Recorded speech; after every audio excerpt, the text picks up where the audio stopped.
ये कहानी एक पंडित जी की जो राजा के दरबार में पहुंचे। राजा ने उनसे 3 प्रश्न किए कि ईश्वर जो है कैसे दिखता है, कहां तक देखता है और करता क्या है। पंडित जी ने कहा आपने मुझे बुलाया लेकिन आदर सत्कार नहीं किया। तो दूध का गिलास मंगवाया गया। पंडित जी दूध के गिलास में बार बार उंगली डाल करके दूध को बाहर निकाल करके देख रहे थे। राजा ने पूछा कर क्या रहे हो। पंडित जी ने कहा कि मैंने सुना है दूध में मक्खन होता है। राजा ने कहा ऐसे थोड़ा मिलेगा, दूध से दही बनाया जाता है, दही को मथा जाता है, फिर मक्खन मिलता है। पंडित जी ने कहा ईश्वर भी ऐसे थोड़ा दिखेगा, आत्मा को पवित्र करना होगा नियम से, ध्यान से, अभ्यास से, तब परमात्मा दिखाई देगा। राजा बड़ा प्रसन्न हुआ जवाब से। उसने कहा दूसरे प्रश्न का जवाब दीजिए। पंडित जी ने कहा कि मोमबत्ती मंगाई। एक मोमबत्ती मंगाई गई, उसको जलाया गया। पंडित जी ने पूछा बताइए कहां तक रोशनी जा रही है। राजा ने कहा कि हर तरफ जा रही है, चारों तरफ।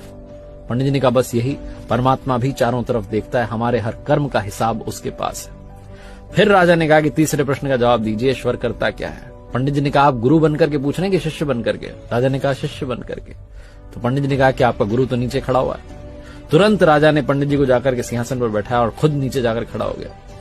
पंडित जी ने कहा आप बतलाने के लिए रह क्या गया है, बस यही तो ईश्वर करता है, पल में राजा को रंक और रंक को राजा बना देता है। बहुत छोटी सी कहानी जिसका सार समझाता है भरोसा बनाए रखिए, प्रभु सब कुछ संभाल लेंगे, वो सब कुछ देख लेंगे, बस आपकी आराधना में, पूजा में, भक्ति में कमी मत होने देना।